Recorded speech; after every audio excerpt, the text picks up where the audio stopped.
Here we go again, another day, another can. The old way of preparing for disasters is broken. Stockpiling. What is this? It comes from the... Ooh, here we go again.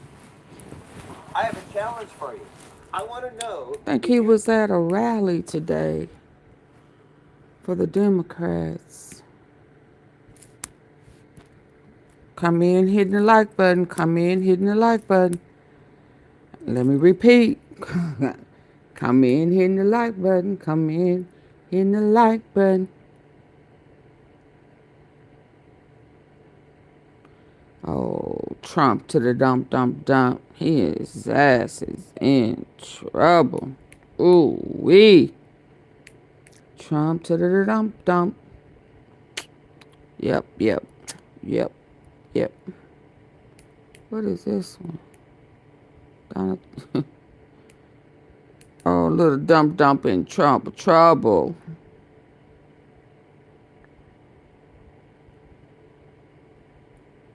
Where he at? He was at a rally earlier today. President Obama was helping somebody. I think Virginia won, took a seat. Yeah, that's what it was. And I tried to wait for him, but it was taking him too long. And then I saw he came on out. Shout out to President Obama. He is sure enough a real one.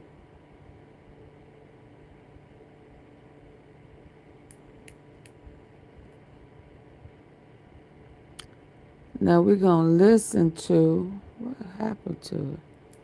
I don't know why my stuff not coming over. We're going to listen to him.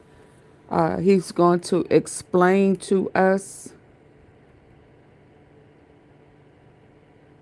why he wants us, why he is testing those nuclear weapons. I was trying to see if I could find it real quick, where he came out and was at that rally. Breaking news, Diddy may be hit with new charges. We already know Diddy gonna be hit with new charges. We don't need to discuss that. We already know that, right? Baby. Oh, no, I ain't gonna show that just yet. I got so much good stuff. Baby, but like right now, 70 people in here, ain't now one of y'all. But one person hit the like button. If y'all don't double tap the face of this screen and get in tune with that like button, that's okay. Just when it's getting good, I'ma shut down. What did I just do?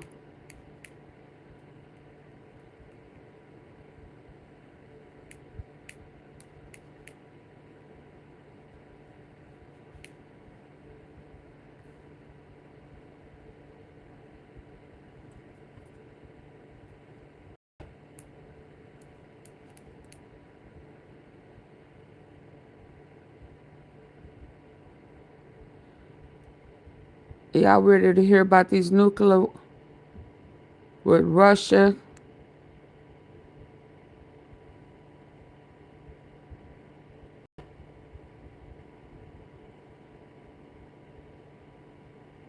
And China? Please double tap the face of the screen so we can get started.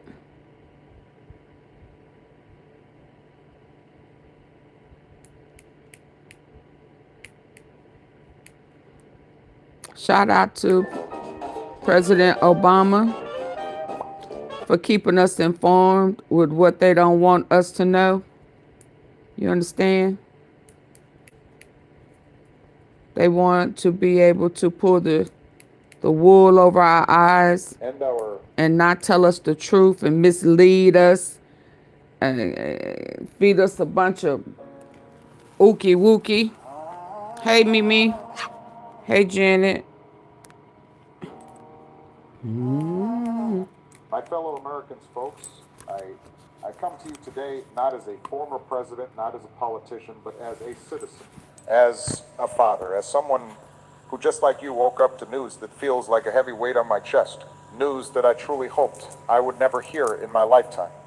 The news that our country, the United States of America, has been ordered to resume nuclear weapons testing for the first time in 33 years. 33 years. Oh my God.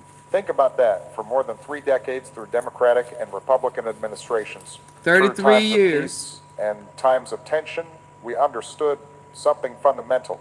We understood that our strength wasn't just in the size of our arsenal, but in our wisdom, in our restraint.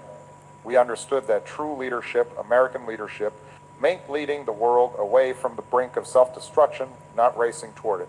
We led by example, we signed treaties, we worked with allies, and yes, even with adversaries, to register the number of these weapons, to lock them down, to ensure they would never be used. We were the nation that said we have a special responsibility. We knew that a single nuclear explosion, just one, could change the world forever, poisoning our air, our water, our children's future. And so we stopped. We agreed that we could keep our nation safe, that we could maintain a credible deterrent without detonating these terrible devices in our deserts or our oceans. It was a promise we made to the world. But it was also a promise we made to ourselves. It was a recognition that we had learned from the darkest days of the Cold War, Not from to the put us moments in when danger. school children had to practice hiding under their desks, when families built shelters in their backyards, when the entire planet held its breath, just one misunderstanding, one miscalculation away from midnight. That long, bipartisan, common sense tradition of safety and sanity was broken today. The reason given is that we need to match Hi, the James. arsenals of Russia and of China. Now, I have sat in the Situation Room. I have dealt with the threats posed by both of those nations. I understand better than most the complexities of our modern world. The challenges are real. But the answer to a complex challenge is not a simple, reckless, and outdated show of force. Reckless. The answer to a new challenge is not to retreat to the failed tactics of the 20th century. This decision does not make us safer. It does the opposite. It shatters the global norm. It tells every other country on Earth that the game is back on. It gives a green light to nations with nuclear ambitions to pursue their own tests. It tells Russia, it tells China that our work can no longer be trusted, that the era of restraint is over. It starts a new arms race, a race no one can win, a race that will drain our resources we desperately need right here at home, to build schools, to cure diseases, to create jobs, to rebuild our infrastructure. It will consume our treasure and our talent, all in the pursuit of a weapon we pray is never ever used. This is a profound mistake. It is a failure of imagination. It is a failure of leadership. And it is a failure of that most basic duty, to leave the world a little safer, a little more peaceful for our children. This is a moment, folks. This is one of those moments where the future is truly being written. And I can't just sit on the sidelines. I have to speak out because I believe in a different America. I believe in an America that is strong and smart. An America that leads not with bluster, but with confidence, not with fear, but with hope. And I know you believe in that too. This is a conversation we have to have as a country. It's too important to be left to just the politicians in Washington. This is about your family, your future. If you believe that we need to have this conversation, if you believe that America deserves a better, safer, wiser path forward, then I need you to be a part of this. Right now, please subscribe to this channel. And if you can, please click that join button and become a member. By becoming a member, you are not just supporting this message, you are building a community, you are raising your hand and saying, I am here, I am paying attention, and I demand that we do better. We have to build this vision together. We cannot be silent. This decision to resume testing, it wasn't made in a vacuum, it's part of a pattern. It's what happens when we view the world only as a battlefield, when we see every other nation not as a potential partner, but as a rival to be dominated, when we believe that strength is only measured in megatons. The argument is that we must do this to match Russia and China. Let's talk about that. Let's really Let's talk about examine it. that idea for my entire presidency. And in the years since I have warned about a resurgent Russia acting with aggression, I've spoken at length about the complex and rising challenge of China. These are not small problems, but think about what this new decision does. Does it make Russia less likely to brandish its own weapons? No. It validates their narrative. It gives them the excuse they have been looking for to build more, to test more, to act more recklessly. Does it convince China to slow down its own military buildup? Of course not. It will only accelerate it. It will confirm their fears that America is an unreliable and aggressive power, pushing them to build a larger and larger arsenal to counter us. We are not solving a problem. We are creating a new one. We are starting a fire and then claiming we need more matches because the world is on fire. True American strength, the strength that has guided us through our best moments, has always been about more than just our military might. It's been the power of our ideals, the strength of our diplomacy, the reliability of our word. It's been our ability to rally the world to our side, to build coalitions, to create international agreements that make everyone safer. When we were dealing with Iran's nuclear program, we didn't just threaten to bomb them. We brought the world together. We got Russia and China and our European allies all on the same page. And we put a lid on their program. It was hard. It was patient. It was diplomacy. It was strength when we worked with Russia to reduce our existing Cold War era nuclear stockpiles. That was strength. We made ourselves and the world safer. We showed that progress was possible.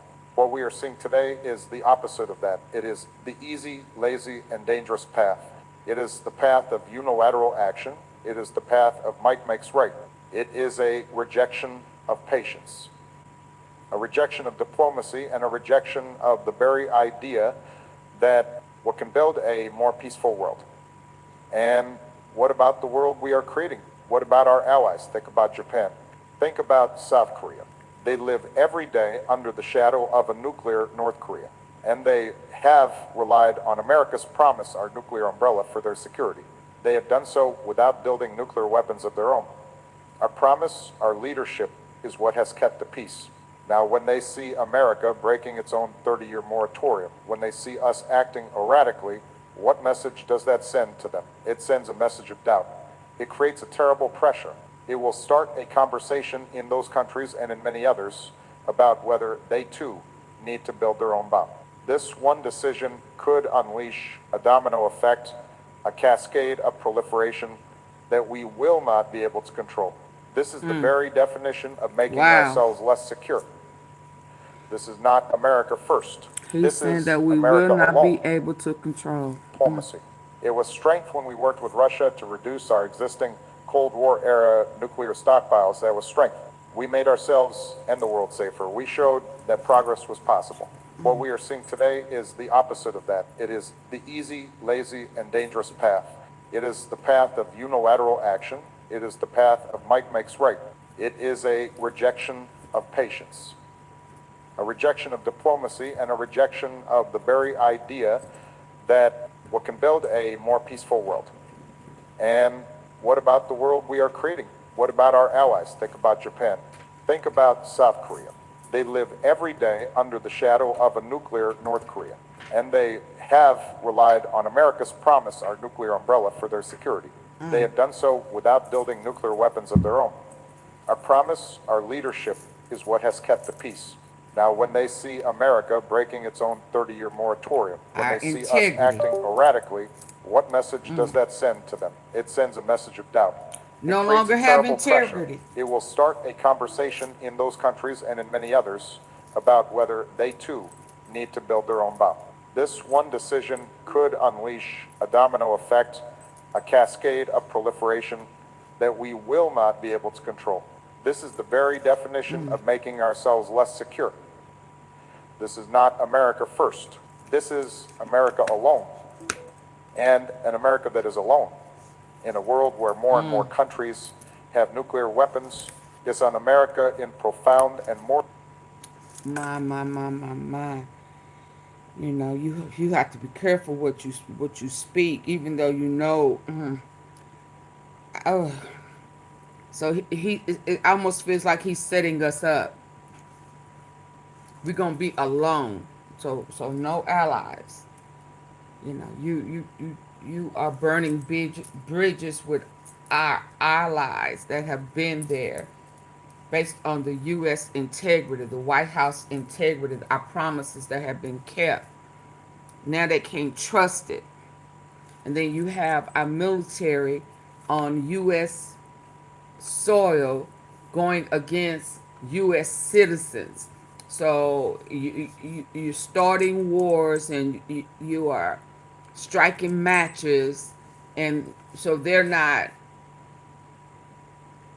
prepared for nothing that may be about to come. It's almost as if it's on purpose. And then you let Qatar come over, you sign a deal with them to come over on U.S. soil that you already said are terrorists to build a Air Force base, setting off little sleepers, doing whatever, and we will not be prepared. I promise it feels like that's all intentional. Let's listen. Proliferation that we will not be able to control. This is the very definition of making ourselves less secure. This is not America first. It is not America alone. first. It ain't And sure an ain't America that. that is alone. In a world where more and more countries have nuclear weapons, is an America in profound and mortal danger. We are forgetting the lessons we paid so dearly to learn. We are turning our back on the very architecture of safety that generations of Americans from both parties painstakingly built. We have to ask ourselves, is this who we are? Is this the legacy we want to leave? So we've talked about the world, we've talked about our allies, and we've talked about our adversaries. But now let's bring this conversation home. Look at how I just got max strength generic Viagra for only $1 each from Friday Plans. I thought it might be a scam, but I was wrong, and I need to show you why. I was charged $406 for 9 tablets of 100 milligrams generic Viagra at CVS. Oh, Lord. $45 each. Y'all With please Friday hit the Plans, like I got the button. exact same. Talk about what this means for you, for your family, for your community. Because this isn't some abstract game being played on a map. This decision has real, concrete consequences for every single American. First, let's just talk about the cost. Your money, my money, the taxpayers' money, resuming nuclear testing, developing new weapons, starting a new arms race. This is not cheap. It costs billions, billions and billions of dollars. I've read the budgets. I've sat at the desk where you have to make the hard choices, and I can tell you, without any hesitation, that every single dollar we spend digging a hole in the desert to detonate a nuke weapon is a dollar we are not spending on something else. It is a dollar we are not spending on a new hospital or a new clinic in a rural town. It is a dollar we are not spending to fix that bridge you drive over every day. It is a dollar we are That's not going to investing in the Israel. education of our children or in the scientific research that they'll find the next cure for cancer or for Alzheimer's. We are a great nation. We are a wealthy nation, but our resources are not infinite. We have to choose. And today, a choice has been made. A choice to invest in the instruments of our own destruction. Instead of investing in the sources of our own prosperity, that is not a smart choice. That is not a strong choice. It is a choice that makes us poor, and it starves the very things that actually make our nation great. And then there is the other cost, the cost we seem to have forgotten, the cost to our own land and to our own people.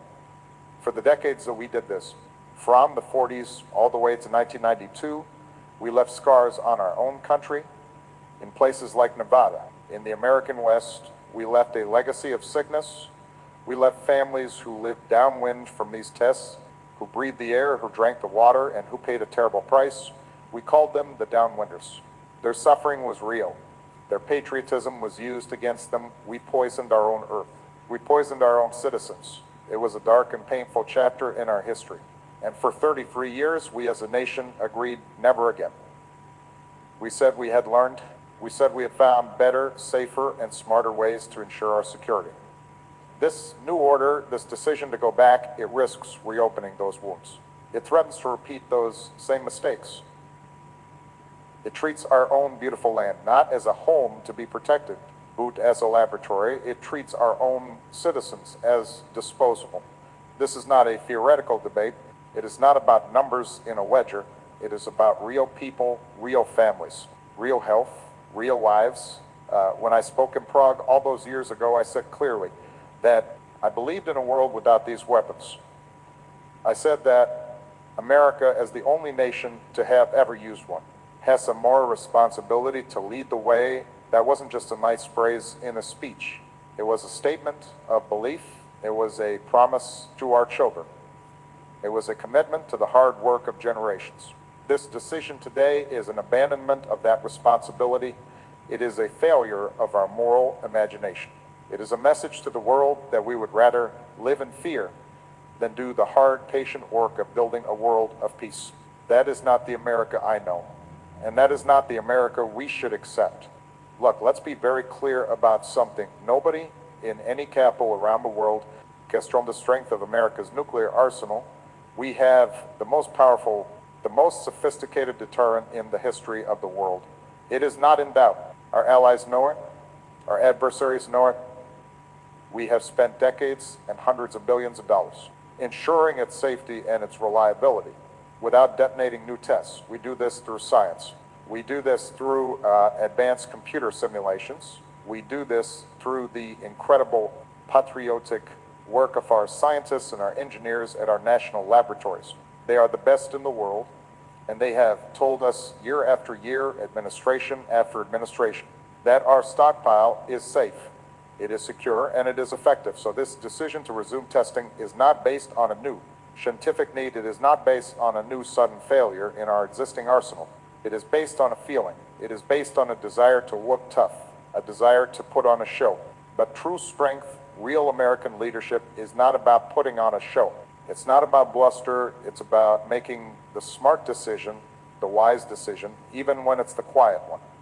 The real danger in the 21st century is not that our bombs won't work. We know they work. The real danger is that these weapons might fall into the wrong hands, the hands of a terrorist group or a rogue state that has nothing to lose.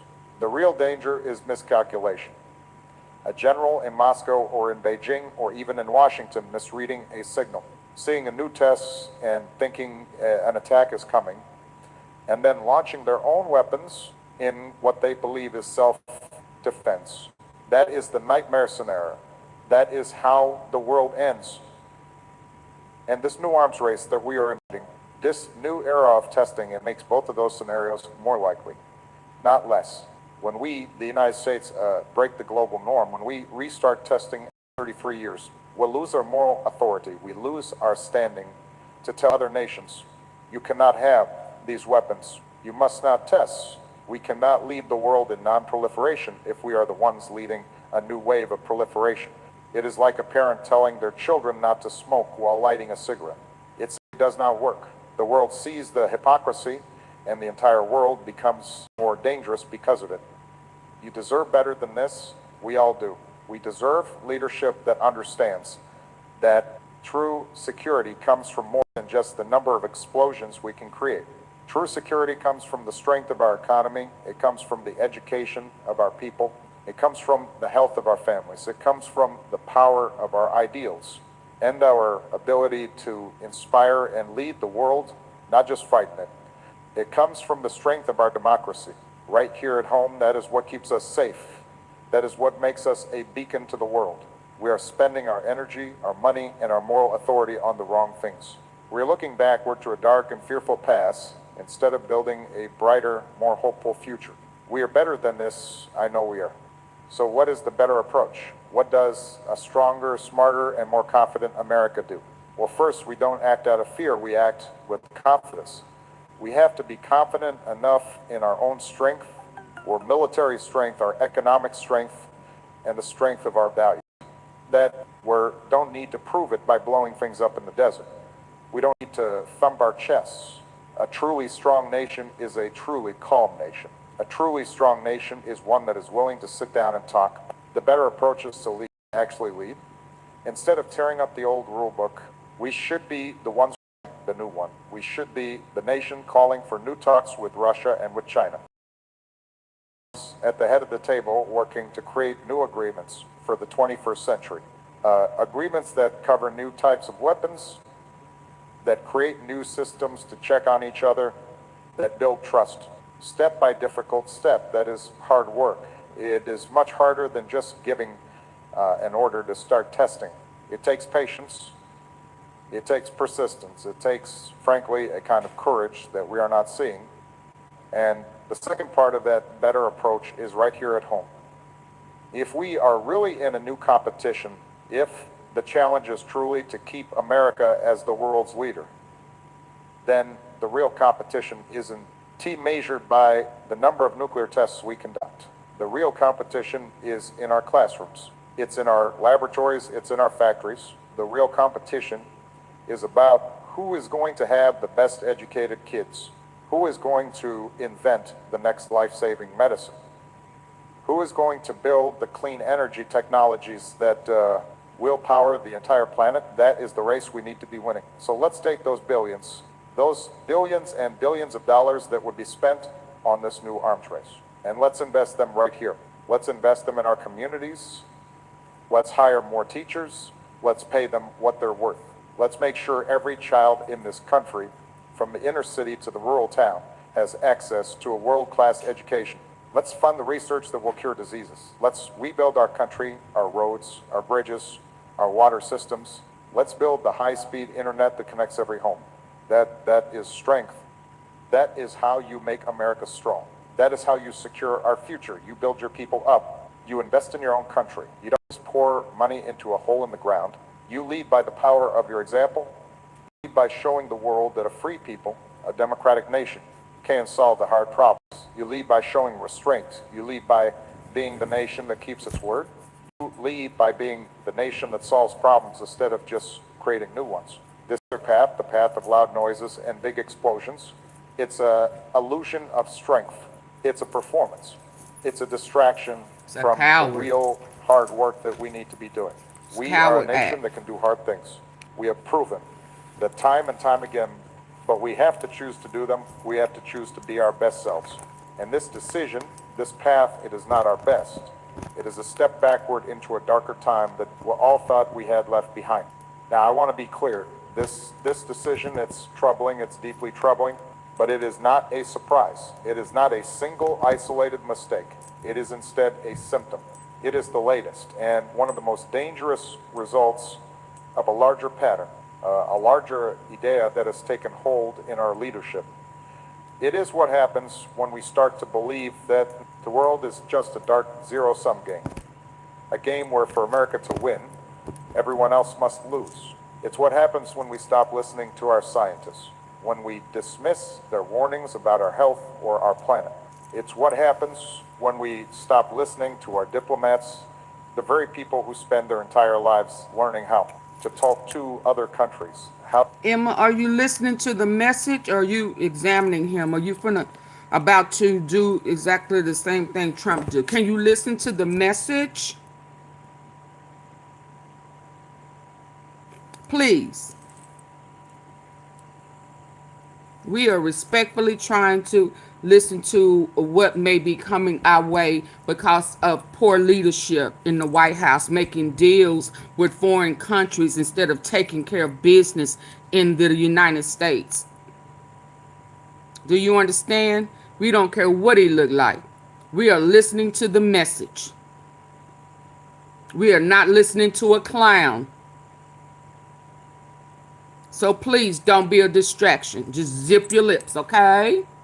Thank you, Emma. How to build peace, how to stop wars before they start. It's what happens when we stop listening no to our clown show over here. when we dismiss their warnings about our health or our planet. It's what happens when we stop listening to our diplomats, the very people who spend their entire lives learning how to talk to other countries, how to build peace, how to stop wars before they start. It's what happens when we stop listening to our generals and our admirals, who understand that true military strength is about more than just brute force. It's about strategy. And it's about alliances. This is what happens when we turn our back on those alliances. When we treat the friends who have stood by us for generations as if they are just competitors, as if they are taking advantage of us. When you do that, when you push your friends away, when you tear up the agreements that you yourself helped to write, when you act all alone, or you end up alone, and when you are alone, the world is a much, much more dangerous place. This decision is the result of a worldview that is rooted in fear. It is a fear of the future. It is a fear of a changing world. It is a fear that we cannot compete unless we change the rules and knock over the game board. But that is not the America I know. The America I know is not fearful. The America I know is confident. It is hopeful. It is a nation that builds the future. We are the nation that, at our best, has always run our race. We have set the pace for the world, not by copying the actions of authoritarian regimes, but by being a better, more just, more prosperous, and more inclusive society. We have led because we have been a beacon of what is possible. I know there's a lot of noise out there. I know folks are tired. I know there is so much division, so much anger. It can feel sometimes like we are shouting at each other and no one is listening. And a decision like this, it just adds to that anxiety. It makes the world feel even more unstable. It makes our own future feel less certain. But this is the moment right now when we cannot give in to that fear. We cannot give in to that cynicism. You deserve better. Hungry is kind of like having your own I've personal been thinking shopper a lot and about space nutritionist. They lately, take care of the weekly specifically groceries and this space out back, and how I can turn it from this into something amazing. You deserve leadership that appeals to, as Lincoln said, the better angels of our nature. Anger. It can feel sometimes like we are shouting at each other and no one is listening. And a decision like this, it just adds to that anxiety. It makes the world feel even more unstable. It makes our own future feel less certain. But this is the moment right now when we cannot give in to that fear. We cannot give in to that cynicism. You deserve better. You deserve leadership that appeals to, as Lincoln said, the better angels of our nature. You deserve a government that's focused on your health, your job, your family's future, not on refighting the battles of the last century. We are a nation that looks up at the stars, not one that is focused on digging deeper holes in the ground. We are better than this. And it is time we remembered that this is really a question of our national priorities. It's about what we as a great and powerful nation choose to focus on. Where do we choose to put our energy, our talent, our treasure? Right now, as I am speaking to you, there are families in this country who are making impossible choices. There are parents who are splitting their pills in half to make their prescription last until the end of the month. There are folks working 2 or even 3 jobs just to keep a roof over their heads and food on the table. There are young people who have a dream. They want to be a scientist or a doctor or an engineer, but they are crushed by the fear of student debt. There are communities all across this land whose water isn't safe to drink, whose air isn't clean to breathe. These are real problems. These are the real daily threats to our security, to our prosperity. These are the things that keep people awake at night. And so you have to ask yourself, how does a new nuclear test solve any of those problems? How does it help that family that can't afford their insulin? How does it help that student who is afraid to go to college? How does it help that community with the poison in its water? The answer, as you know, is that it doesn't. It does not help. It does the opposite. It is a giant billion-dollar distraction. It is a failure of leadership. It is a failure to see and to care about the actual lives of the American people. It is a choice to focus on an old imaginary fight because it is easier than focusing on the real. Hard fights that are right in front of us, it is easier to talk tough about enemies overseas. 10, it is to do the hard work of making sure our own people have health care. It is easier to make a loud noise in the desert than it is to do the patient work of building a better future for our own children. This is a failure of imagination, and it is a failure of responsibility. Our responsibility, the one that matters most, is to our people. Absolutely. to the American people to make your lives a little Absolutely. better, a little safer, a little more secure, not just from a theoretical threat from halfway around the world, U.S. but from first. the everyday threats of sickness and poverty and a lack of opportunity. That is our first job. And right now we are failing at that job. We are failing because we are making the wrong choices. We are spending our money on the wrong things. We are focused on the wrong enemies. We have to demand better. We have to demand that our leaders focus on us, on our families, on our communities, on the real challenges and the real opportunities that are right here, right now in our own backyard. And let's think about how this looks to the world. I have spent so much of my life traveling this globe, sitting down with leaders from every corner of it, and I learned something very important. The world doesn't just look at America's military. They don't just count our tanks or our ships. They look at our example. They look at our values. They look to see if we practice what we preach. For generations, America's greatest strength, our greatest asset, has been our moral leadership. It has been our ability to build alliances, to bring countries together to solve big problems. Problems This like is what stopping a happens when you pandemic put a or fighting thug in the climate White change, House. or, yes, preventing the spread of nuclear weapons. We were the nation that could be trusted. We were the nation that kept its word, even when it was hard, especially when it was hard. Now think about what the world sees today. They see an America that breaks its promises, an America that tears up treaties that the whole world agreed to, an America that after 33 years of Yes, he absolutely is telling the truth. And that's why we had those two Trump trolls come in here trying to be rude and disrespectful. You understand? They do not want to have sound advice. Yeah, but that's exactly why they thought that food stamps was a black thing and found out the hard way that snaps and food stamps were white people were the minority on it. We got to stop. We got to stop playing into the trolling and take life seriously, because it's real life and it has real life effects.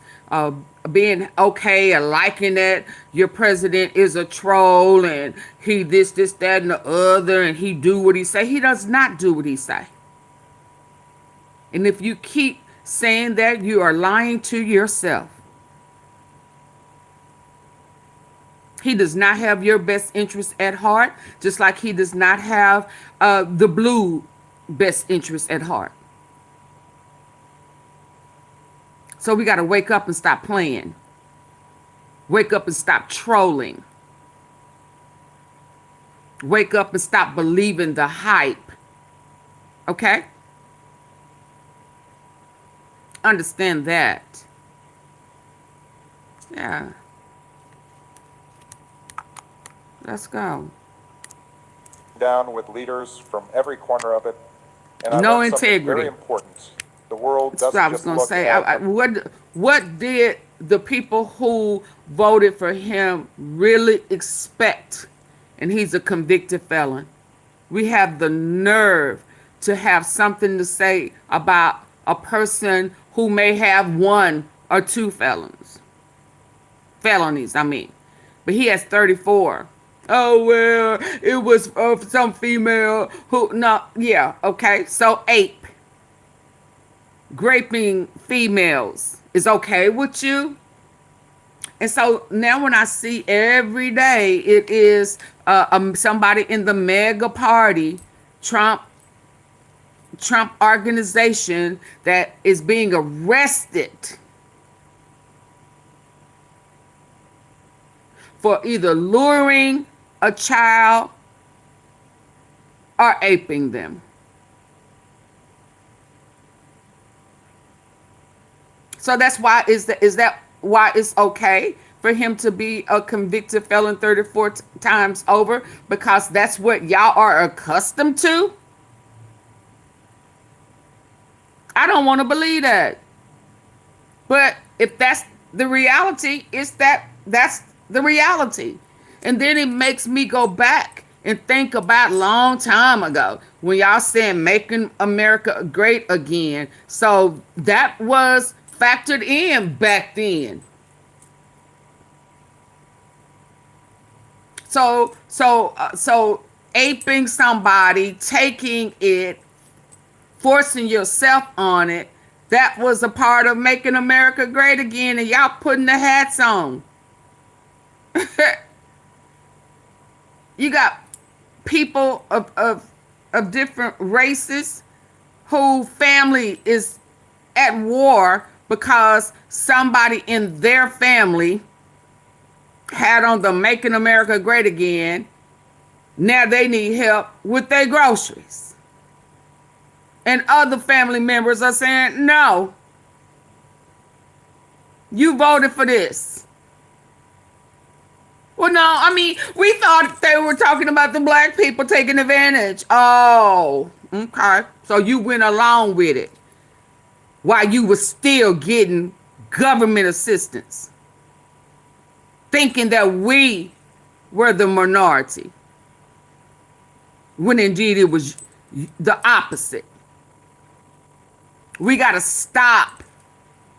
Who cares? If somebody really is in need, get it. Especially if you paid into it. But you should have never went along with being okay with that. See how karma spins the block?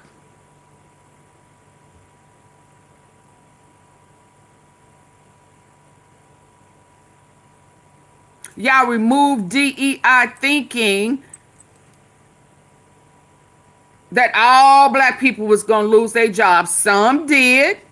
But guess what? Some that not black lost theirs also.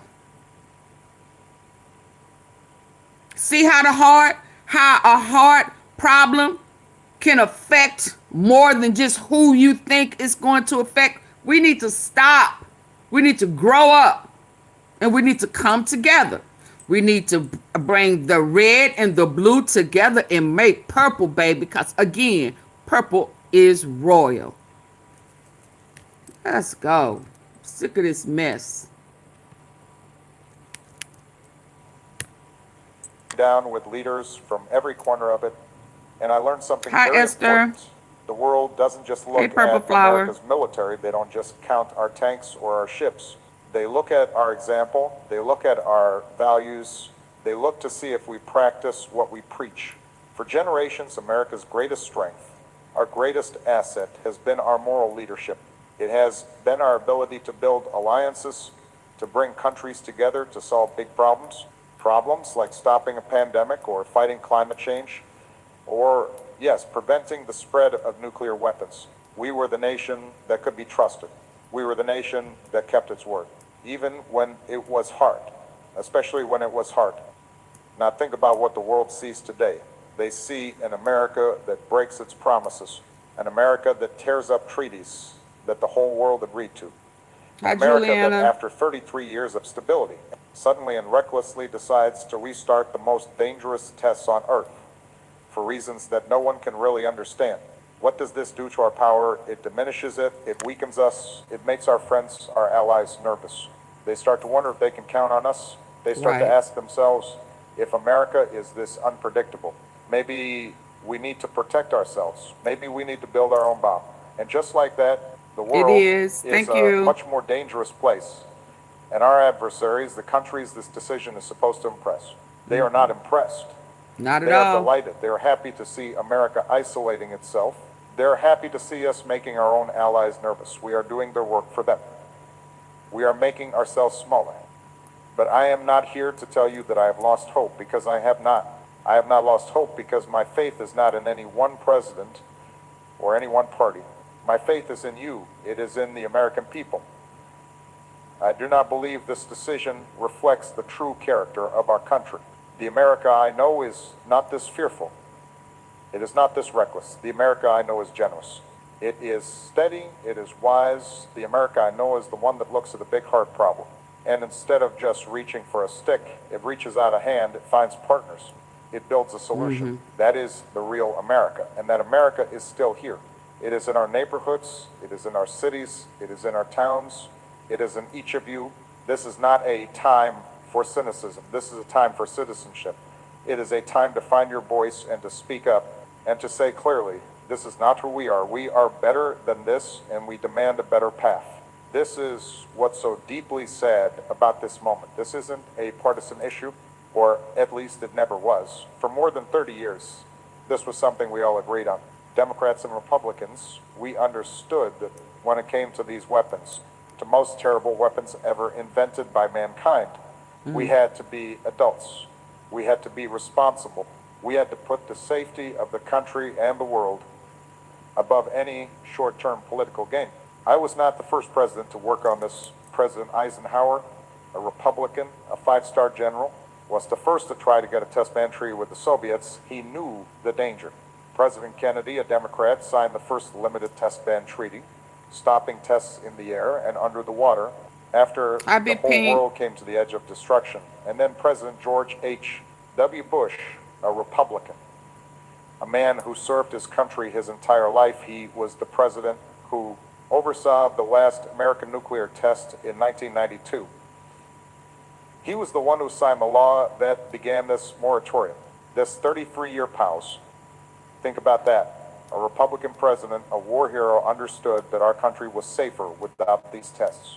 He understood that our strength was not in doubt. He and President Clinton after him, and President George W. Bush after him, and myself, we all believed that America's word mattered. We all believed that leading the world meant leading the world toward more safety, not more danger. This was an American commitment. It was a bipartisan promise. It was a sign of our maturity as a nation. It showed that we had learned from our history. And today, that long, stable American tradition has been broken. It has been thrown away. And for what? For a headline, for a photo to look tough. That is not strength. That is the opposite of strength. True strength is knowing that you don't have to prove it. True strength is having the discipline and the wisdom to show restraint. True strength is keeping your word. So when we talk about this, we have to remember this is not normal. This is not just politics. This is a radical and a dangerous break from the common sense that has kept us safe for a generation. It is a decision that respects no history. It is a decision that learns nothing from our past. It is a decision that dishonors the work of presidents from both parties, who all understood their highest duty was to prevent the nuclear nightmare. We are a serious country. We are a great people. We are not supposed to be this reckless. We are not supposed to be this short-sighted. This is not the America that the world has come to rely on. And it is not the America that you and your family deserve. We deserve leaders who respect our own history. Thank you for and the who are wise enough latte. to protect our future. Thank you, Big And Pink. that in the end is what this is all about. Thank you, It is thank about you. the future.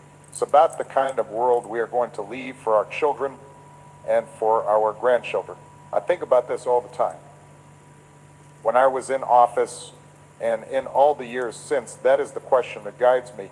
Are we making the world a little safer, a little cleaner, a little more peaceful, a little more just for the next generation? Are we building something that will last? Or are we just thinking about ourselves right here, right now? A decision like this, to restart nuclear testing, it is a profound failure of that basic human responsibility. We are telling our children that we are going to leave them a world with more nuclear weapons, not fewer. We are telling them that we are going to restart a new, dangerous, and incredibly expensive arms race. We are leaving them a world that is more unstable, more fearful, and closer to the edge. And we are doing this at the very moment when we should be focused on the real challenges, the challenges of their century. Think about what they will have to face. They will have to face a changing climate, a planet that is getting warmer. They will have to deal with pandemics, with new diseases that can cross the globe in an instant. They will have to figure out how to build an economy where everyone has a chance, where technology creates jobs, not just replaces them. These are the great challenges of our time. These are the things that require all of our energy, all of our talent, all of our resources. These are the fights we should be fighting. And instead of leading the world to solve those problems, we are dragging the world back into the darkest fears of the last century. It is a waste. It is a terrible waste of our time, our money, and our moral leadership. This is not the legacy we should be choosing. We are the United States of America. We are the nation that has always looked to the future. We are the nation that solved problems, that invented the future, that dreamed big. We are the nation that at our best has always inspired the world to hope, not to fear. We cannot and we must not be the nation that leads the world back into a new dark age. This is not who we are. I know that, and you know that. We believe in building, not just in breaking. We believe in hope, not in fear. And that is why we cannot be silent. That is why we have to speak up, because our children and our grandchildren are watching, and they deserve so much better than this. I've been in the room where the biggest decisions are made. I have sat at that resolute desk. And I can tell you that the hardest part of the job is not making a loud noise. The hardest part is being quiet. The hardest part is the patient, steady, day in and day out work of Purple building Flower. peace. It's the work of sitting down with people you don't agree with. It's the work of checking your own ego at the door and focusing only on what is best for the American people. What we are seeing today is the opposite of that. This is not a decision that came from a place of careful thought. It is not a decision that came from listening to our top scientists or our most experienced diplomats. This is a decision that comes from a place of insecurity. It is a decision that is meant to look tough. It is a performance, but the presidency is not a show. The safety of the world is not a reality TV program. This is not a game. This decision to break a 33-year tradition of safety, it is a loud noise to distract us.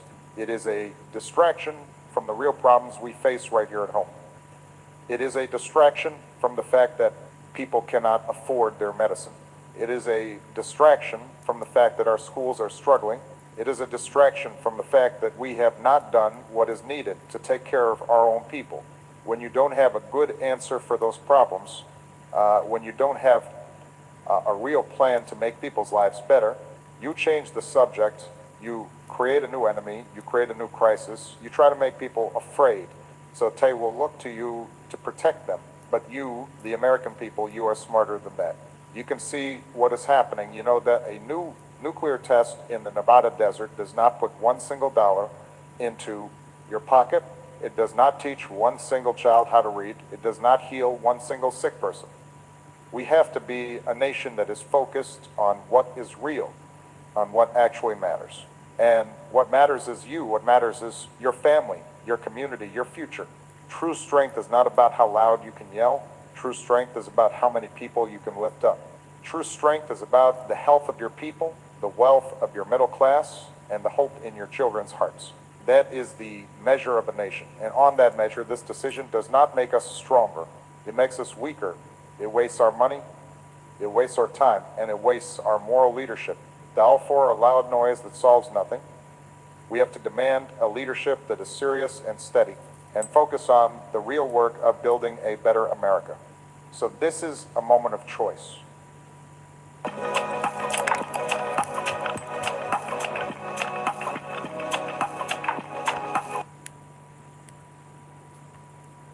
It is a choice.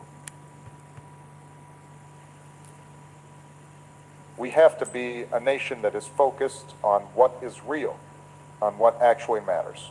And what matters is you. What matters is your family, your community, your future. True strength is not about how loud you can yell. True strength is about how many people you can lift up. True strength is about the health of your people, the wealth of your middle class, and the hope in your children's hearts. That is the measure of a nation. And on that measure, this decision does not make us stronger. It makes us weaker. It wastes our money, it wastes our time, and it wastes our moral leadership. All for a loud noise that solves nothing. We have to demand a leadership that is serious and steady and focus on the real work of building a better America. So this is a moment of choice.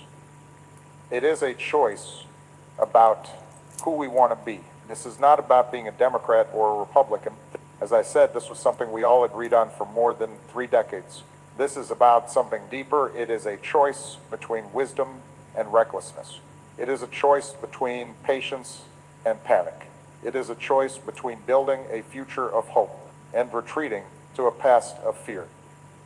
We have been in dark times before. We have faced division before. We have faced global dangers before, and every single time, what has pulled us through? What has made America the nation that it is? It was not our fear. It was not our anger. It was our hope. It was our common sense. It was our belief that we could do better. It was our willingness to listen to, as I've said before, our better angels. Right now, we are being told to be afraid. We are being told to look at the world as a dark and scary place, where we have no choice but to be as reckless as our enemies. But that is a lie. That is a failure of leadership. It is a failure to believe in what America truly is. America has never been a nation that just copies what other countries do. America is the nation that sets the standard. We are the nation that shows the world a better way. We are the nation that leads not just with our military, but with our ideals, with our values, with our decency and our restraint. I know that America is still here. I see it every day. I see it in the doctors and nurses working to keep us healthy. I see it in the teachers who are dedicating their lives to our kids. I see it in the young people who are demanding a better, safer, cleaner world. I see it in all of you. You are the government in this country. The power does not come from the top down. It comes from the ground up. It comes from you. Your voice matters. Your choice matters. You cannot be silent. You cannot just hope this will go away. You have to speak up. You have to talk to your neighbors, your friends, your family. You have to remind them of who we are. You have to remind them that we are a nation of hope, not a nation of fear. We are a nation that is wise and strong and steady. We are the United States of America, and we deserve leadership that reflects the true goodness and the true greatness of our people. We can and we must choose a different path. So the choice is clear. It's a choice between two very different futures. One future is an echo of the past, a future of fear. A future where we are locked in a new dangerous and wasteful arms race. A future where we spend our treasure on weapons we pray are never used. A future where we look at the world and we only see enemies. A future where we teach our children to hide from the world instead of engaging with it and leading it. That is one path, and it is the path that this new decision is trying to take us down. It is a path of suspicion and of isolation. It is a path that makes us poorer, sicker, and less safe. It is a path that breaks faith with the entire world and with the generations of Americans who worked so hard to build a safer planet. It is a path that in the end leads to a dark and lonely place.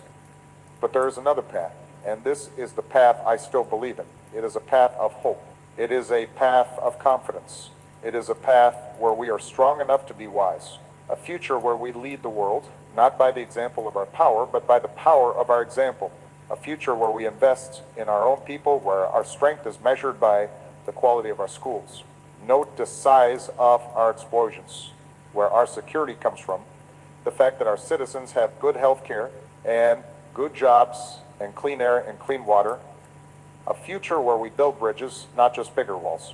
A future where we work with other nations to solve the problems that no single nation can solve alone, like a pandemic, or a changing climate, or the threat of a terrorist getting their hands on one of these terrible weapons. This future is possible. It is all right there, just waiting for us. We are standing at a crossroads, and we have to decide. We cannot let fear make this choice for us. We cannot let anger make this choice for us. We have to choose with our heads and with our hearts. We have to choose the future that we know deep down is the right one. Right. The one that is worthy of our children. The one that is worthy of the name, the United States of America. This is not a time to be a passive observer. This is not a time to just watch the news and shake your head. This is a time to remember that in this country, you are in charge. Your voice is the most powerful thing there is. You have the power to choose that better path, and we have to choose it together. This is why I'm talking to you today. This is why I felt I had to speak, because I know what is possible. I have seen the goodness of this country. I have seen what we can do when we come together. I have seen us pull ourselves back from... You know, I'm just so thankful that we had a president who has this type of confidence in us, even though he is not in office. I mean, it almost sounds like a parent. Oh my God. It sounds like a parent who is building up our confidence, giving us a confidence in ourselves, saying, I'm proud of you. I know what you can do. I know what you can do because I had you for 8 years. We are better than this. You are better. I mean, it sounds like a parent that is speaking it into you, building you up because somebody, a bully at school, is trying to tear you down.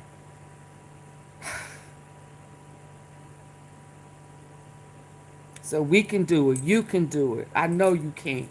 I know you. You're better than this. I've seen y'all do the work. I've seen y'all stand solid. I've seen your strength. I've seen your smartness. I've seen this. God bless. Ooh.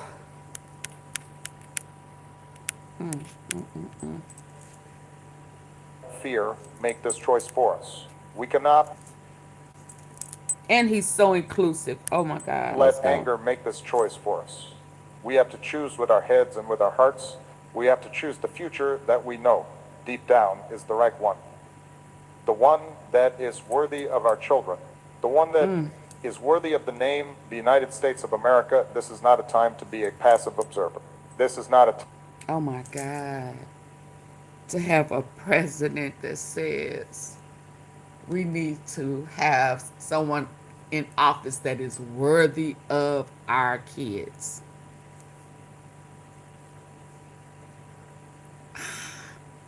Man, that speaks volumes. You know, that's saying, okay, so forget about grown folks. What about your kids? We need somebody in office that we can trust.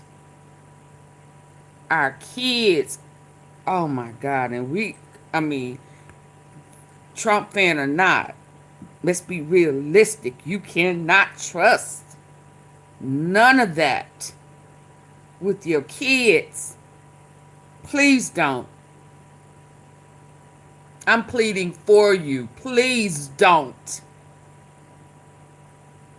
Please don't trust them with your kids. Please don't.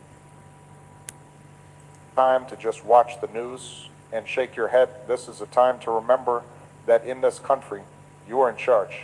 Your voice is the most powerful thing there is.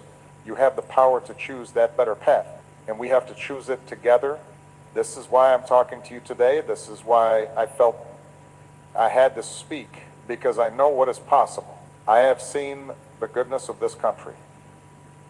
I have seen what we can do when we come together. I have seen us pull ourselves back. Y'all, please get the likes up. Please.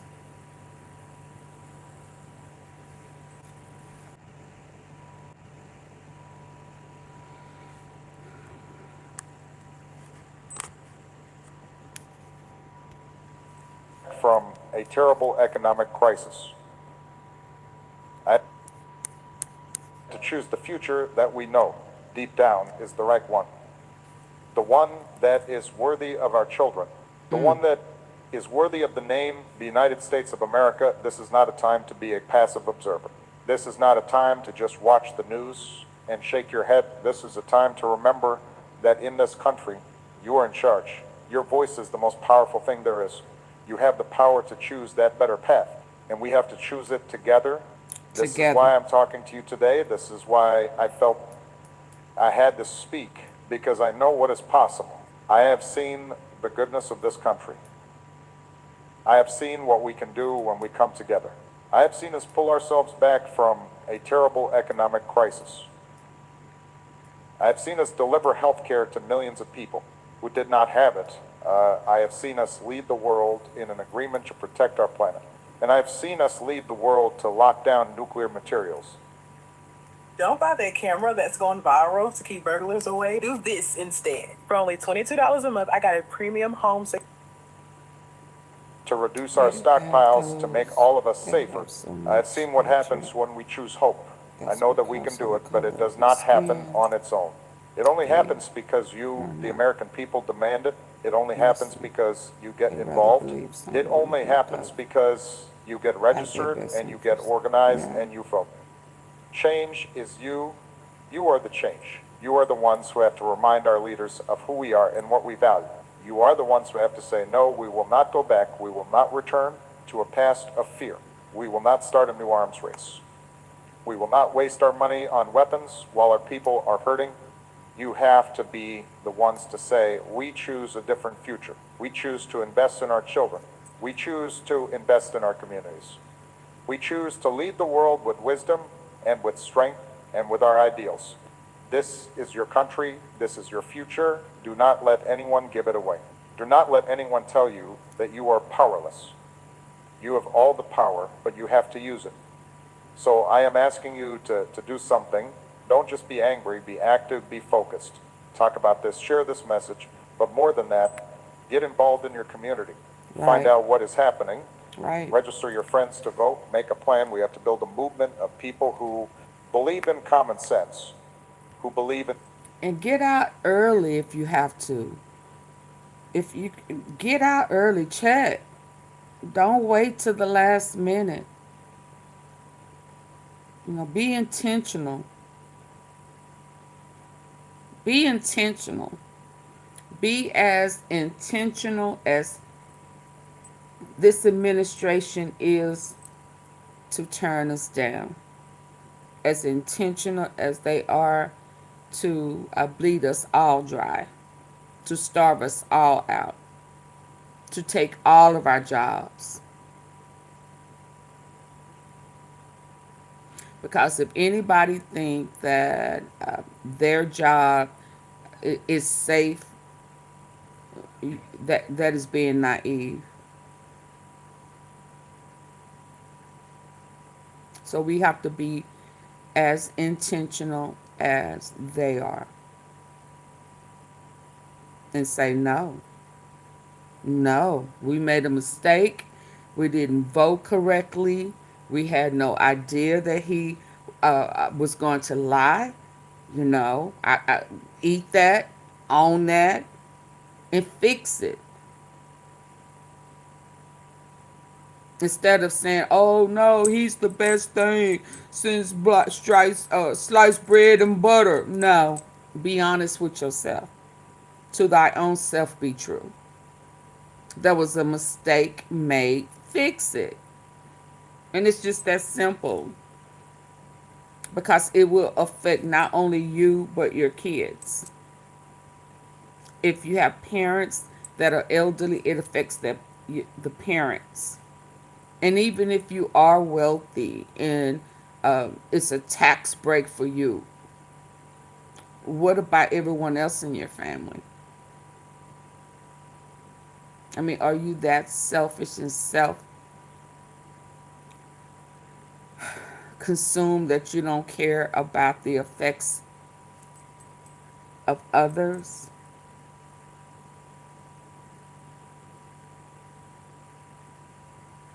We got to do better. We have to make better choices. And we have to stop being selfish and self-absorbed. We have to.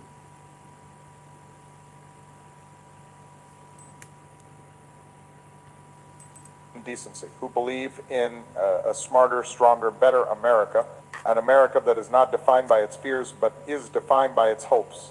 That is our mission. That is our task. And I know with all my heart that is a task we can and we will achieve if we do it together. So we have spent this time together, and I am grateful for it.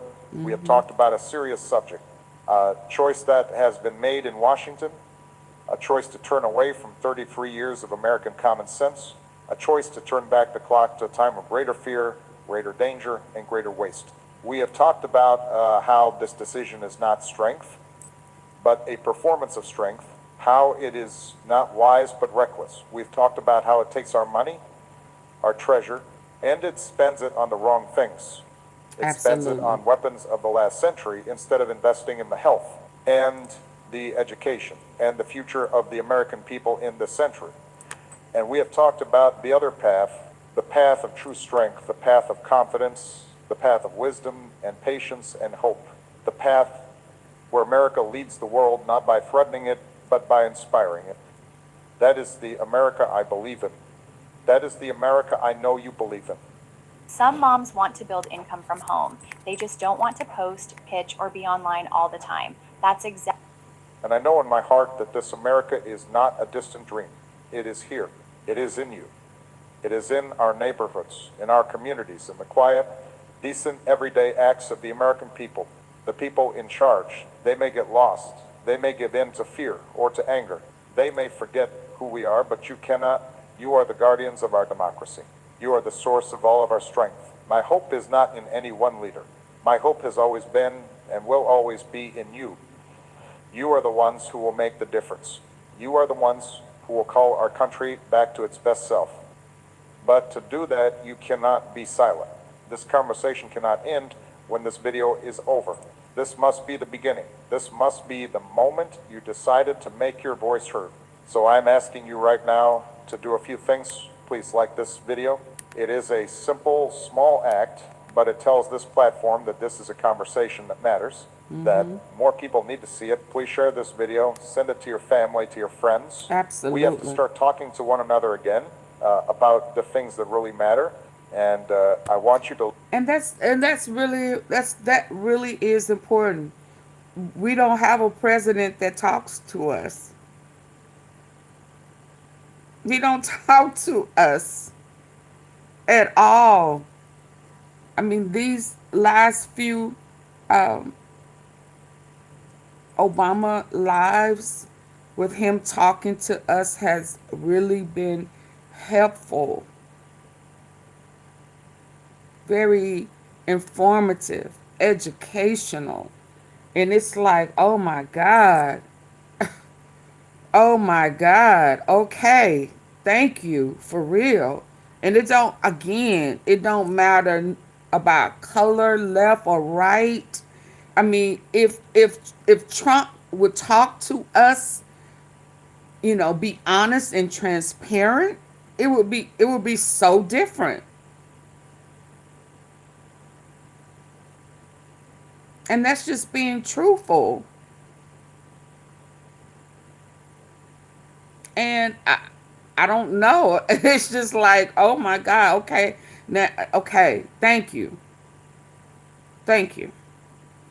I'm just reading something here before I go, y'all. Please hit the Hopal. Liz Cheney, it says, I say this to my Republican colleagues who are defending the indefensible. There will come a day when Donald Trump is gone, but your dishonor will remain. Liz Cheney. Absolutely. Absolutely. There will be a day that Donald Trump is gone, but everybody who defended the indefensible, your dishonor, your lack of morals and integrity will remain.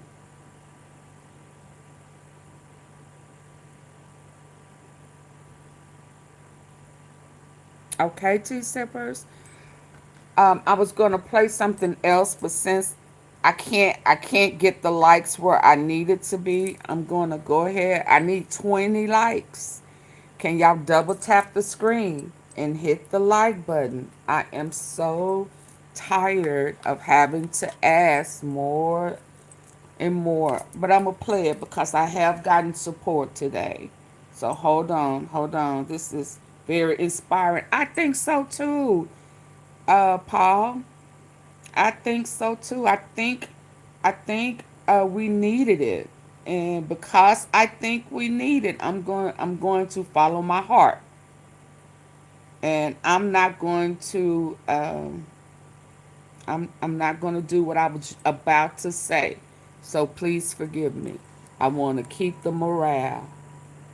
I want to keep the peace. I want to keep the hope. Okay, let's go.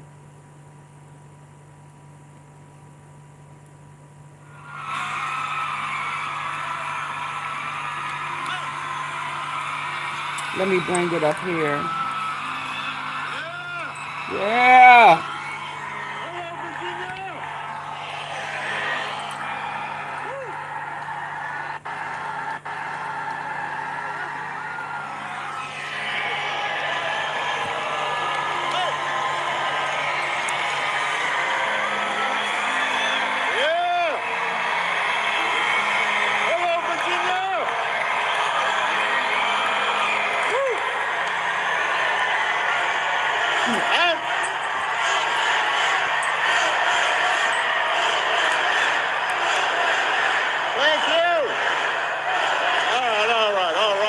He said, all right, all And right. I'm fired up too.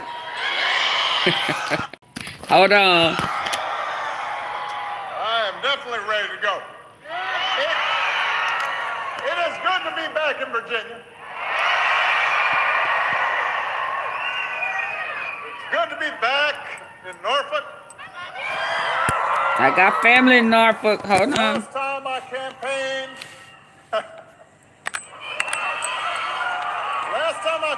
in Hampton Roads, I was running for re-election. And I know I have not aged a bit.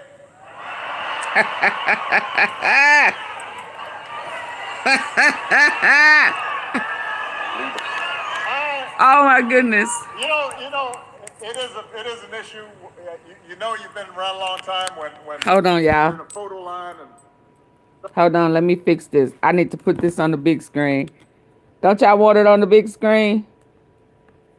Or are y'all okay with how I had it? I think I want it on the big screen. What y'all say? Well, how we want it, y'all?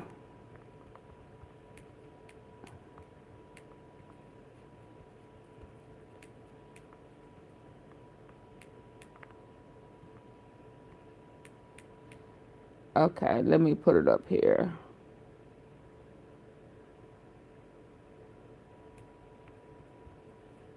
We're going to go big or go home. Ain't that what they say? Don't we say that? Go big or go home? Let's go big. I'm trying to put it up here. Oh, my goodness. We need this. Let's go. We in this thing together, y'all. I don't care what y'all say. some tall guy. Okay. As center admin, Oh. I've seen a lot of different people come through here. We had a student come in, he signed up for the course, and he's actually... Let's go.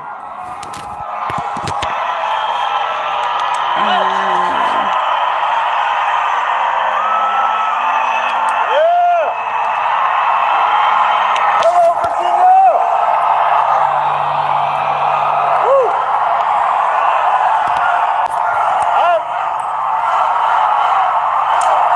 There we go. Is that better? Thank you! All right. Man, I'm fired up too. I am definitely ready to go. It is good to be back in Virginia. It's good to be back in Norfolk. The last time I campaigned,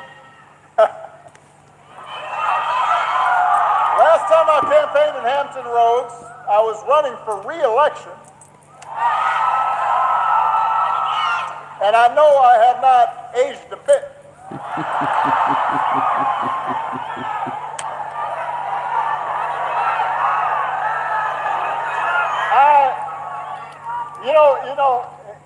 It is an issue.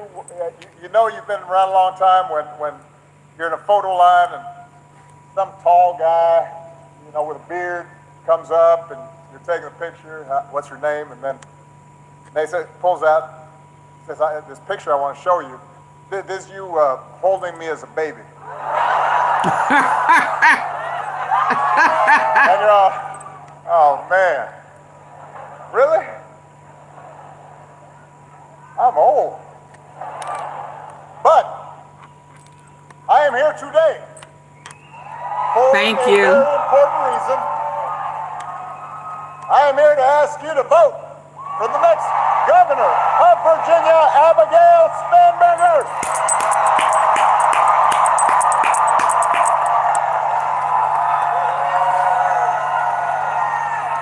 If you have not voted yet, I make a that vote plan tomorrow. to vote on Election Day, November 4th.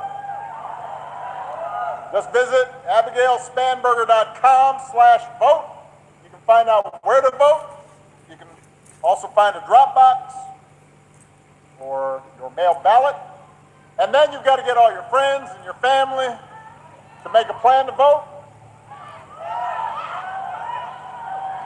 Because in 3 days, just 3, No more than 3. Just 20.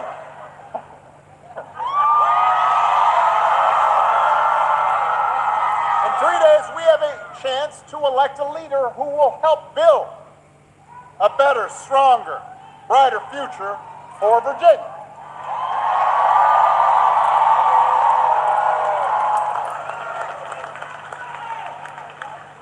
Si se puede. And Lord knows we need that light. We need that inspiration. Because let's face it, our country and our politics are in a pretty dark place right now. Hey, Tony, why should people come to the AI Advantage Summit November 6th, 7th, and 8th? Likes up, please. It's hard to know where to start. Because every day, this White House offers up a fresh batch of bullshit, lawlessness, and recklessness, and mean-spiritedness. Yeah. Just plain craziness. Yes. We got a president who thinks it's okay to use the Justice Department to go after his political opponents. Hey, wait, don't boo. Vote. Don't boo. Vote. I like that. They don't hear boos, they hear votes. So we've got a president who replaces career prosecutors with loyalists who will do what he wants, and now he's telling them what he wants is for them to hand over millions of taxpayer dollars that he had to pay in expenses for previously violating the law. We've got a commander-in-chief who fires decorated officers because he thinks they might be more loyal to the Constitution than they are to him. Don't vote. He's deploying the National Guard in American cities, claiming to stop crime waves that don't actually exist. We've got masked ICE agents pulling up in unmarked vans and grabbing people, including U.S. citizens, off the streets on the suspicion that they don't look like real Americans. We've got an HHS secretary who opposes proven science and promotes quack medicine. A top White House aide who calls Democrats, the whole party, domestic extremists. We've got some poor labor economists who got fired for accurately reporting bad jobs numbers that the president didn't like. I mean, it's like every day is Halloween. Except it's all tricks and no treats. Where are the treats? Let's go. And here's the thing. It's not as if we didn't see some of this coming. That's true. I will admit it's worse than even I expected, but I did warn y'all. I did. You can run the tape. And by the way, he warned you too, because he said what he was going to do. He said, I did warn us. And by the way, he warned you too, because he said what he was going to do. But the fact is, there were plenty of people who voted for Trump and the Republicans anyway. And it wasn't because they wanted to give up the right to free speech or see our public health systems torn down, but because they were understandably frustrated with inflation and gas prices and the difficulty of affording a home. It's worse and now. Worries about their children's future, and so they were willing to take a chance. Okay. Now, 9 months later, how you like me you now? got to ask yourself: has any of that gotten better? No. Is the economy working better for you? No. Because it sure has gotten better for Trump and his family. Since he's been in office, the whole crypto business and other ventures have made hundreds of millions of dollars, including from foreign nationals and rich folks investing because they want to stay in the president's good graces. The economy has been really good for some of Trump's billionaire pals and for finance bros and dead pedo friends. Seen their tax bills go down and don't have to worry about all these pesky regulators anymore. Isn't that but horrible? For ordinary families, costs haven't gone down, they've gone up. Partly thanks to this shambolic tariff policy. Young people trying to get a start in life are having a tougher time than ever finding a job. Entry-level hiring is down 16% from last year. Hundreds of thousands of federal employees, including a lot of people here in Virginia, have lost their jobs to pay for those billionaire tax cuts. We're talking about people who've dedicated their lives to public service, who make the country work. Healthcare premiums for millions of people are about to double or even triple next year.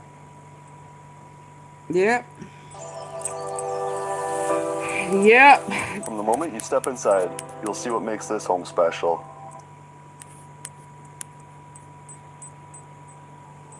Meanwhile, the government is shut down, and the Republicans who currently are in charge of Congress, they're not even pretending to solve the problem. They have not even been showing up to work. And still getting paid. Where are you? What are you doing? And as for the president, he has been focused on critical issues like paving over the Rose Garden so folks don't get mud on their shoes. Wow. And gold plating the Oval Office and building a $300 million ballroom. So Virginia, here's the good news. If you can't visit a doctor, don't worry. He will save you a dance. And if you don't get an invitation to the next White House shindig, you can always watch the festivities and all the beautiful people on Truth Social.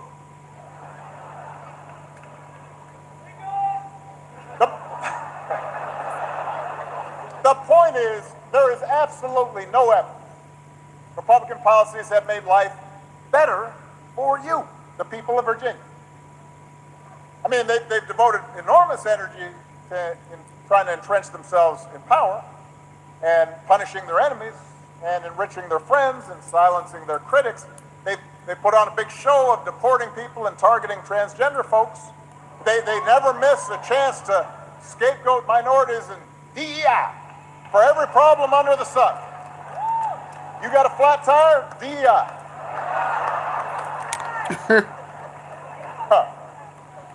Oh, wow. Wife mad at you? DEI.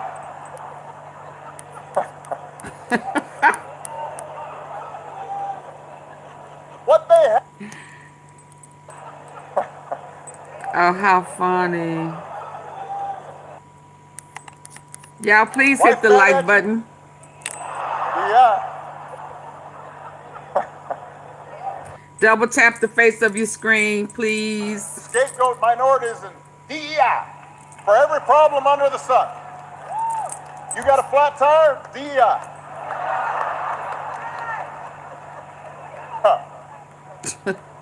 Wife mad at you? DEI. Yeah.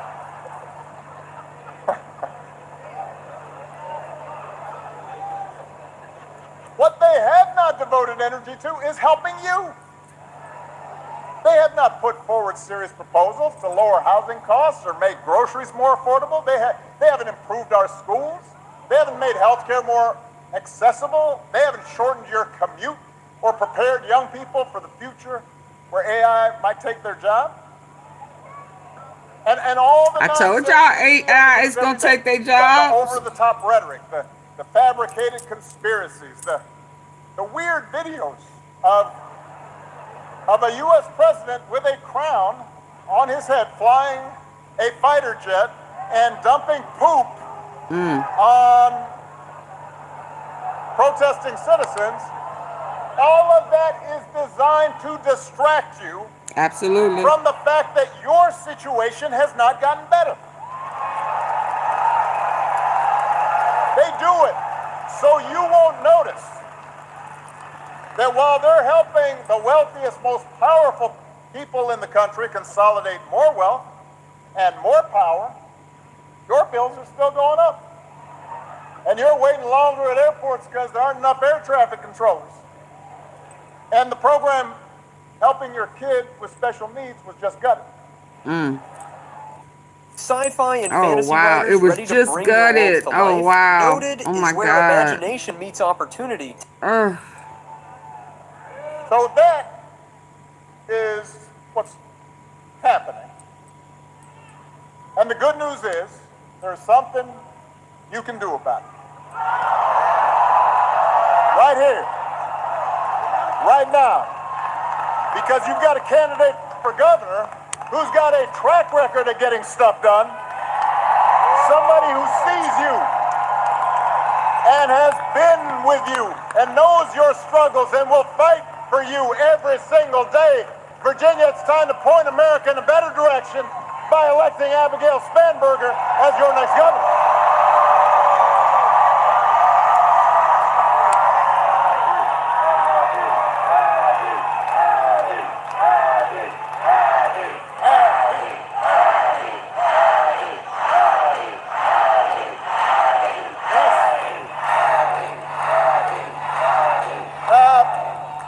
Now listen, Abigail doesn't go around bragging about herself all the time, talking about how I'm great. But she's great.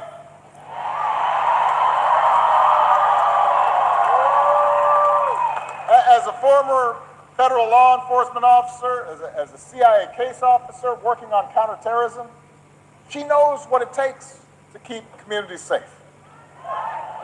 As the mom of 3 kids in Virginia public schools, you know she cares about helping every child and helping every teacher succeed. As a member of Congress, she was a workhorse, not a show horse, fighting to lower prescription drug costs, giving veterans the support they deserve. Abigail does not just say the right thing. As your governor, she will do the right thing.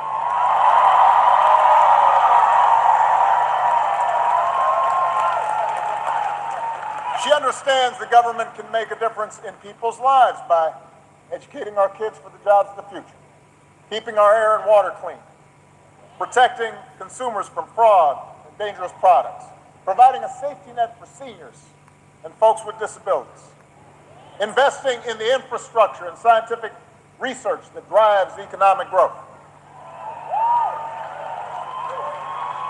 But Abby also knows that good intentions aren't enough. She understands that we can't afford to waste taxpayer dollars on programs that don't work. And she understands that instead of just trying to tear government down, it's her job to make it work better.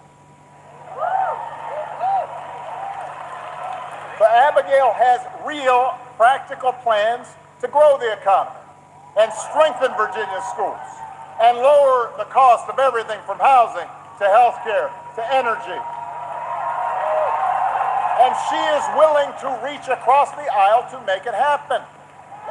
She has shown that she can do it. Abigail is ranked as the most bipartisan member of Congress from the Commonwealth. She's had bills signed into law by both President Trump and President Biden. That is not easy to do. And Abigail doesn't just believe in working with everybody, she also believes, and this is really important, in listening to everybody, whether they voted for her or not.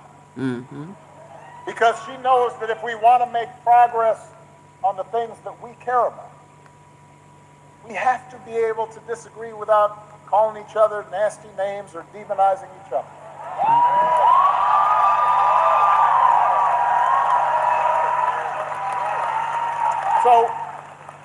So at a time when our politics feels broken, we need desperately leaders like Abigail, public servants who are in it for the right reasons. and are focused on the future, and who will always stay connected to the people they were elected to serve. Now, her opponent, not so much. When someone asked her, and I'm just following this from a distance, when someone asked her apparently about all the federal workers fired by this administration, given how important that is to Virginia, apparently Abigail's opponent said she wanted to talk about real issues.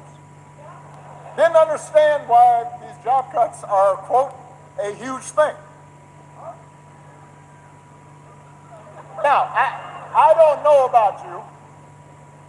I haven't been to the grocery store in over a year, but I'm eating healthier than ever. Here's how I did it. Meal planning used to be such a nightmare. The endless But Oh, I'm sorry. seeing your neighbors and your friends, your customers, maybe some of your family members, suddenly out of work, even though they've dedicated their lives to serving people, having trouble making their mortgage. Hey, maybe it's just me. Seems like a pretty big thing to me. Pretty huge. And I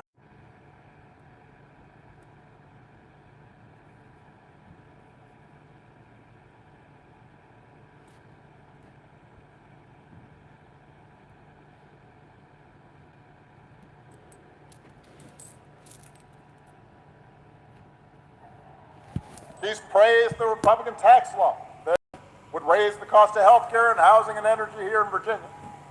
She bills that would says she's morally opposed to protecting reproductive rights, says she will do everything in her power to cut off access to abortion. Virginia, you don't need a governor who puts party and ideology ahead of the people she was elected to serve. You deserve a governor who will think for herself and work for you. A governor who will create jobs and not cut them, and who will lower costs instead of raising them, and who will bring people together instead of dividing them, and who will do what's right for the people of Virginia, no matter what anybody in Washington thinks. You deserve a governor like Abigail Spanberger.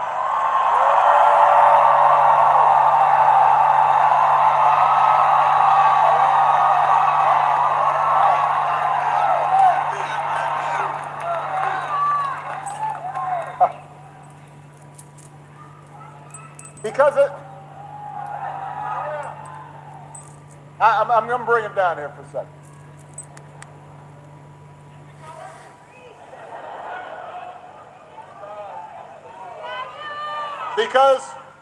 Because at the end of the day, The end of the day.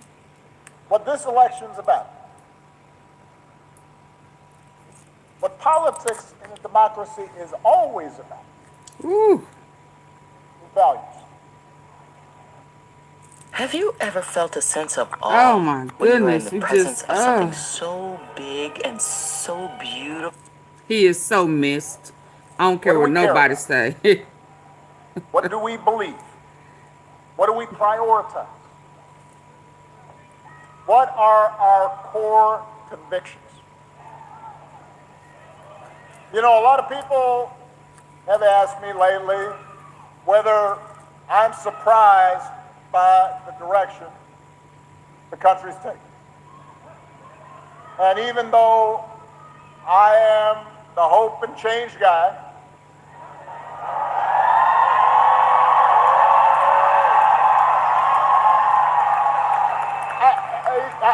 I try to be honest with them. So I say, yes, there are things I am worried about. I am worried about how quickly basic democratic rules and norms have been weakened. I'm worried about how willing Republicans in Congress have been to surrender their role as members of a co-equal branch of government, refusing to buck the president even when they know he's out of line. Even when a lot of them will privately admit that power is being abused in ways that will hurt their constituents and hurt the country. I worry about a Supreme Court that, so far at least, has shown no willingness to check this administration's excesses, even when those actions break legal precedent and seem to defy the bedrock principle that no one is above the law.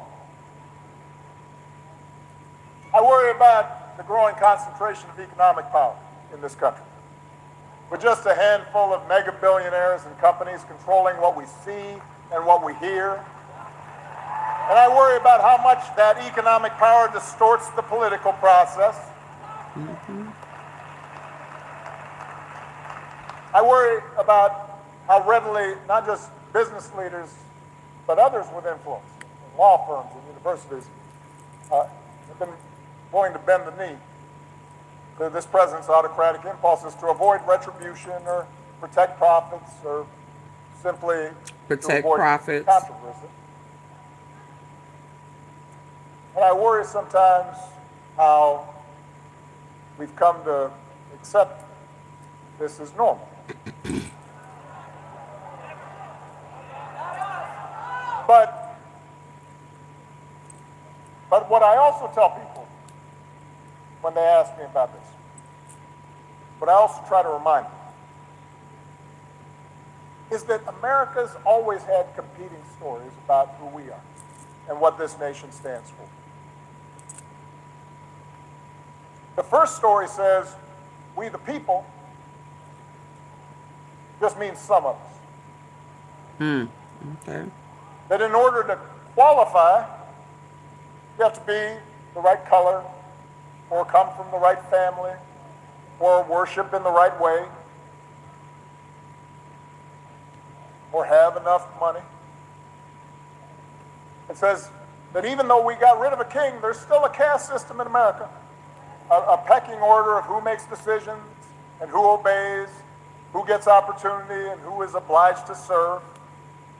And it's a story that's policed by fear and force. It tries to convince people that for their group to win, another group has to lose. That if somebody doesn't look like you or think like you or practice religion exactly the same way you do, they must be a threat to your way of life, and they need to be put in their place. And that's how Donald Trump thinks about America. Make America great again by putting the people like him back in charge, even if they don't know what the hell they're doing. Right. Now, With 34 felonies. That story is not new. That's the oldest story in the book. It's not even uniquely American. For most of human history, that's the way societies worked. There was somebody on top and somebody on the bottom. There were lords and there were peasants. And for a long time, that story of caste and privilege and concentrated power, that was the law of the land here in America. If you looked like me, you were likely treated as property. If you were a woman or a white man who did not own property, you could not vote. For a long time, if you were an Irish or Italian immigrant, we're not hiring. If you're Jewish or Asian, don't bother applying to our school. If you were Native American, you weren't even treated as an American, even though you were here. Right. But from the very start, there was another story, born of this nation's true revolutionary spirit. A story that says we the people means what it says, that all of us are included, that we are not subjects, we are citizens, defined not by race or religion or gender or sexual orientation, but by our commitment to a common creed and a willingness to accept not just the privileges, but the responsibilities that come with that citizenship. Let's go.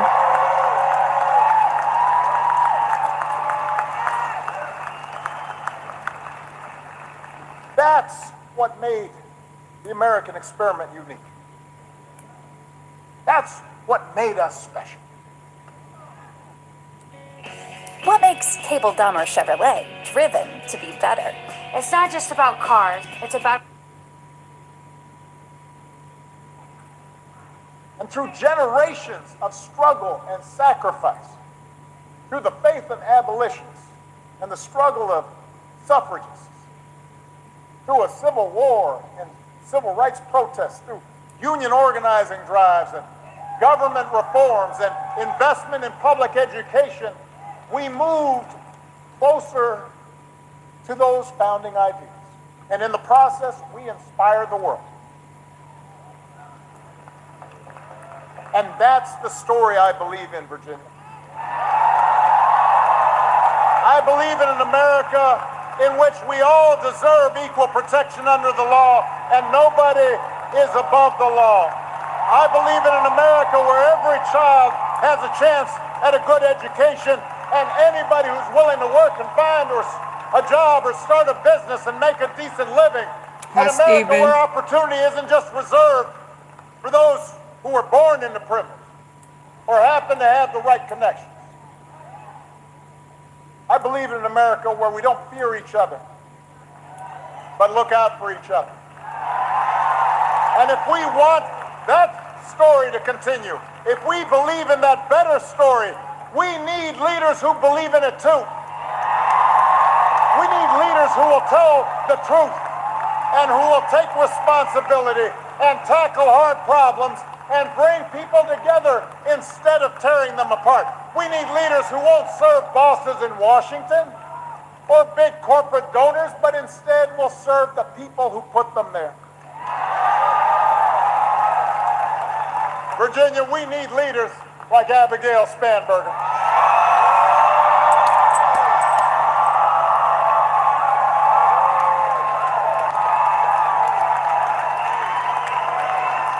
But here's the thing. Good as Abigail is, can't do it alone. Because the truth is, all of us are being tested right now. Trump, the Republicans, they want you to think, it's part of their story, that things only happen from the top down. That a few people in power make decisions, and the rest of us have to live with the consequences. But real change has always come from the bottom up. From ordinary folks who look around and say, we can do better, and then join together to make change happen. So it's up to us as citizens to stand up for the values we hold dear. If we want a country that believes in free speech and the rule of law, then we have to fight for it, even when it's hard or inconvenient. If we are opposed to violence against people we disagree with or who look a certain way, then we have to speak out when those values are violated. If we believe in honesty and hard work and treating other people the way we want to be treated, then we have to model it in our own lives, in our workplaces, in our schools, our neighborhoods, our places of worship. If we want a government that is responsive and honest, that works for the many and not just the few, then we have to get out there and vote for it.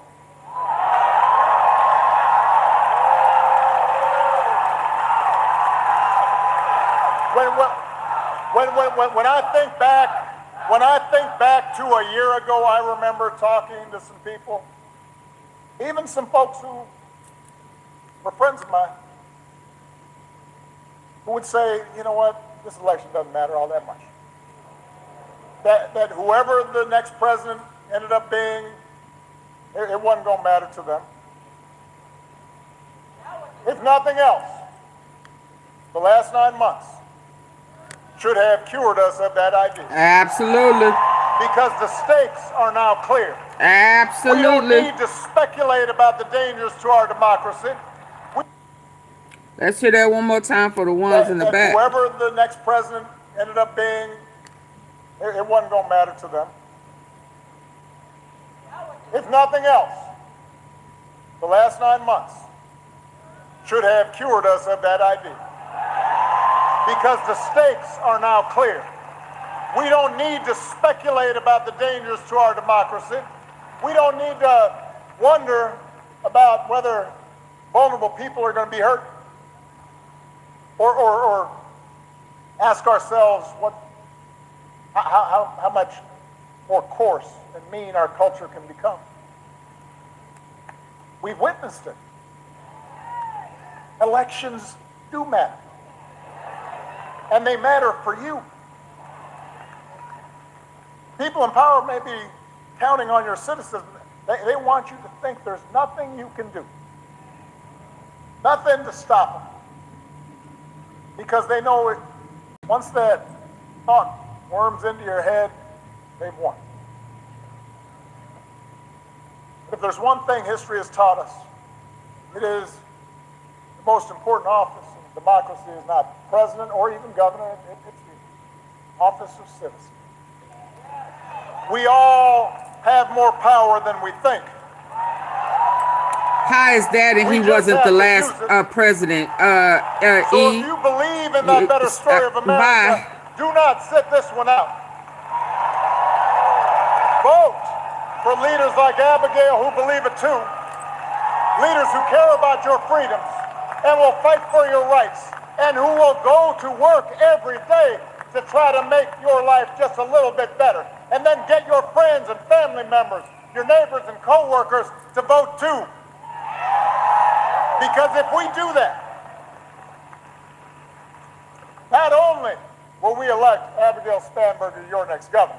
Hello, Poison Dime. You won't just put Virginia on the path to a brighter future. You will set a glorious example for the nation. Thank you, Norfolk. God bless you. God bless. Okay, T-Sippers. United States of America. We went the extra mile. He only wants a what? Isaiah. Okay, y'all, I'm not finna entertain that thing. You're welcome. Oh, bless you, Poison Dime. Bless you. Bless you. Hopefully you'll be back to work soon. Hopefully. Hopefully it will be short-lived. And hopefully you are able to get some type of assistance while you have been laid off. Bless you. Okay? We need you, and we need a president in office that respects you and your job. All of our jobs. So bless you. Okay, y'all. Thank y'all. We done went the extra mile. Woo, baby. Wait till y'all see the thumbnail of the one that's coming up later on tonight. We on a roll. We on a roll, baby. I'll be back around 9. Okie dokie.